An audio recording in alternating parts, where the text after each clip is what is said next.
Hello, I'm Brian Ivy, and today we're going to be discussing storm chasing. It's a hobby for most people that do it, but there are some professionals like storm chaser extraordinaire Jeff Piotrowski. He has seen large tornadoes, hail, damaging winds, and even hurricanes. One of his most memorable events that we will discuss is witnessing the devastation and destruction of the entire town of Joplin, Missouri, firsthand. A near-death experience with a flash flood in his teenage years drew Jeff closer to Mother Nature at her extreme. Weather played a big role when I was a kid. It almost cost me my life, but then also I was very fascinated by it. So one thing led to another as far as I got older and was able to drive. I'd storm chase around Tulsa and take pictures or video. Working on building houses helped Jeff be more aware of daily weather patterns. The weather has a huge impact on what you're going to do every day. Is it raining? Can I pour concrete? Are we going to frame? Can I get the roof on fast enough before rain's inside and guys continue to work? So that had a huge impact as far as forecasting ability. Throughout Jeff's 35-plus years chasing career, he has really experienced a great change in that technology and science of storm chasing. Back in the early days, you had to do a lot by reading the sky and also looking at the data and do your best as far as getting in place. Today, it's a totally different world. We have iPads, we have social media, it's all digital, much easier to do things on the fly. So I can pick up my iPad right here, and the capabilities on my iPad is enormous compared to what we had just 5 years ago. So I can look at the Storm Prediction Center website, I can look at the mesoanalysis site. There's about a dozen websites I go to look at high-res model data. So we have all these real high-res models. And so what you do is you have to look at, all the data, and then you also have to play in climatology. The last time I've seen a pattern like this, what happened, just because it's warm, they've got a moderate risk, sometimes there's no tornadoes, or maybe not even severe weather. Sifting through a ton of atmospheric data in order to come up with a forecast for where certain boundaries and the gradients of where severe weather parameters will be is very, very challenging. It's like finding the needle in the haystack. It takes a lot of planning, a lot of dedication, and if everything's right, you may get lucky that day and get to the right forecast. But over time, you develop the skill of recognizing things, and sometimes you have to look for the real subtle things. It's not always the obvious that tells you to go to a certain location. Please, lift. Laddie, pick up. The traffic lights are off, so the lost power on the city now. Lift.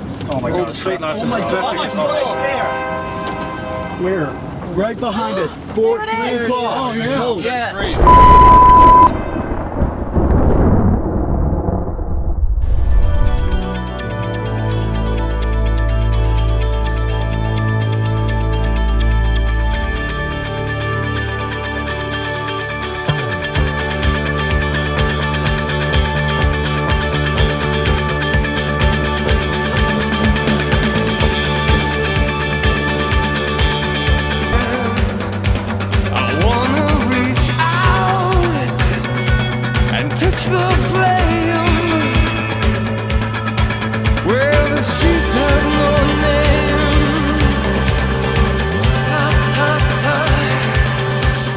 Before we hear Jeff's first-hand account of the destruction and power that was the Joplin, Missouri tornado, let's look at some of the radar meteorology behind it using the 3D Max Doppler radar network.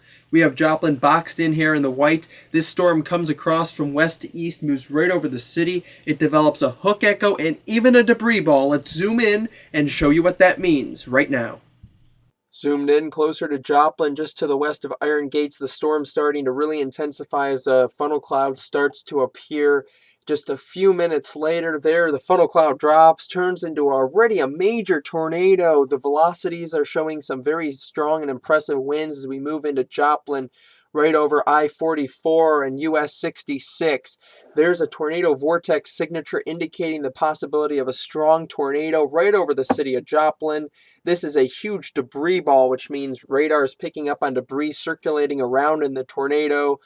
That's at the end of the hook echo, again, right over the city of Joplin. And in our three-dimensional mode, the rotation very evident right here, stretching all the way down to the ground in this column, indicating the large tornado. The sky was very black at 5:25 on the west side of Joplin, and also green because of the large hail, baseball hail just west of town. I glanced at one time to my right. As I glanced, I couldn't believe what I'm seeing. The entire bowl now is this large wedge tornado. It's about 3/4 of a mile wide with a lot of power flashes underneath it. Get in your basements, Joplin, Missouri. As we approached 20th and Scheffendecker, the tornado was now full EF5. It was moving probably 30, 35. The back wall in 45 seconds, as I'm going south of the Scheffendecker to 20th Street, I see buildings and homes south of 20th Street standing, and I see the black wall come across Scheffendecker, and as the backside of the tornado passes Scheffendecker, what was standing 45 seconds earlier is now gone. I see nothing standing, and I go, uh-oh. I go, this is an F4, F5. Jeff soon after got a chance to look the monster right in the eye as he got into the debris field.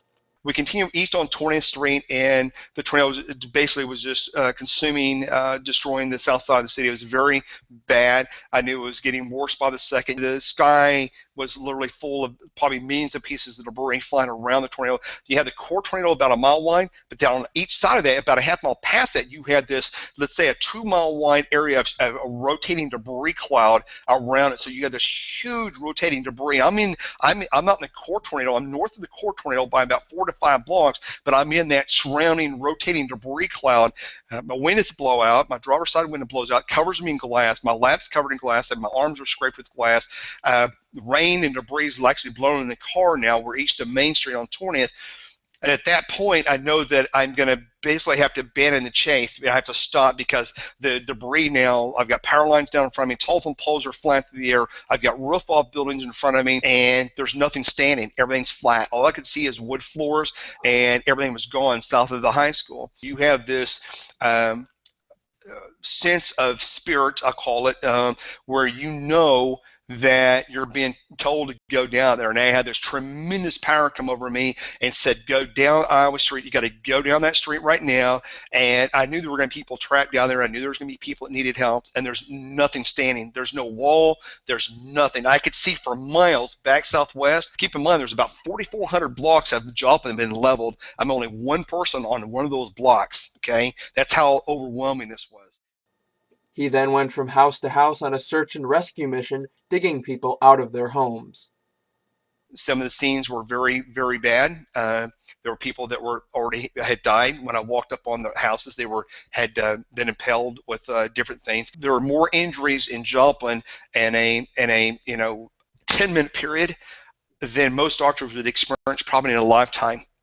Something one of the kind about the Joplin Twister was how quickly it developed into a 200-mile-per-hour monster. It's the fastest developing EF5, I think, in history. So I think in modern time, I think it's probably one of the most destructive tornadoes in modern time, the last 40 or 50 years, and the amount of damage it did as far as injuries. When asked what the toughest memory that would be instilled in his mind forever from the Joplin tornado day, here's what Jeff had to say. Walking up on the first house and finding 3 gentlemen, with one of them had already gone, and a gentleman that was in the process of not making it, and raising his hand up to me and screaming for help. After spending hours helping people dig out of their homes, it was time for Jeff and his wife to return home to Tulsa. I literally limped out of Joplin. I had 2 flat tires. I had my windows blown out. And then we literally had to drive an hour and a half back to Tulsa with no windows and glass kind of spraying around the car. Smartphones were not only instrumental for taking pictures and videos and sending them out to Facebook and Twitter, they were also great for pleas for help. Joplin was the first digital disaster in America. And this is what I mean. So many people took photographs with their iPhone, their Droids, their iPads as the houses were coming apart or getting destroyed. And then you have this enormous amount of information there that people have collected, and then able to transmit that in real time and put pleas out on Facebook and Twitter. Here are some things you should have ready in advance of a severe weather event. Have cash on hand, have no weather radio, have excellent communications with your phones charged, cell phones. Also have a backup radio as well as a backup battery-powered TV if you have one. And listen to the weather radio, listen to your local meteorologist. The Weather Enterprise is in a period of major change, but it is for the better. As social media use increases and computer model forecasts get better. Advancement in science is tremendous over the last few years. So the warnings today, when they tell you there's a tornado, you better believe there's a tornado. There's a very high likelihood the tornado's on the ground doing damage. If it says that in the warning, take it serious. It's coming. I mean, social media is huge. That's leading the charge. Social media is going to have a huge impact, as well as all this technology I've talked about. The other thing we're looking at, the Weather Service and the private sector, is looking at higher res models, 1 kilometer models, updated hourly, so higher resolution, more updating, more frequent updates on the model, and a higher resolution data set. And that's where the whole industry will be going over the next 20 years for sure. Jeff's day job is at Barron Services, the weather products software vendor. He says there's many good things coming out of the weather enterprise here in the very near future. It's a situation where I was chasing before. I went to work for Barron Services back in '94, and understanding different parts of the country have different threats, and understanding how to relay that threat and use our technology. I'm very excited about the future. I think our greatest discoveries, both in the private and government sector, as we move forward as a weather enterprise, is still before us. Jeff says making an income off of professional storm chasing is challenging, and only a few will succeed. It takes a lot of dedication, a lot of manpower, a lot of money to withstand the good times and the bad times in the industry, because there's times that weather won't cooperate and there's nothing to chase and there's nothing to do for years, and you got to have something to supplement that income. So I think majority of them that try will not succeed. That's just the law of averages. And the few that do will have to work very, very hard and branch themselves across many platforms to sustain themselves, from social media side to doing Kickstarter projects. So it's going to take a multifaceted approach for people to maintain themselves. It is more difficult to be a professional storm chaser now because you are competing with thousands of other people that could play the role of a weather journalist.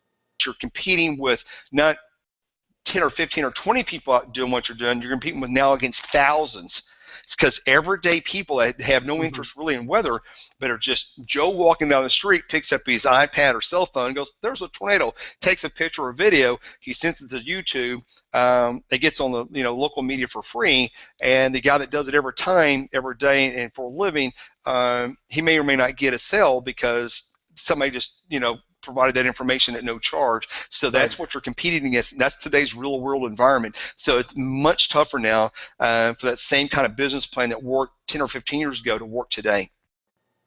Jeff has a very optimistic opinion about the future of meteorology and the weather business in general.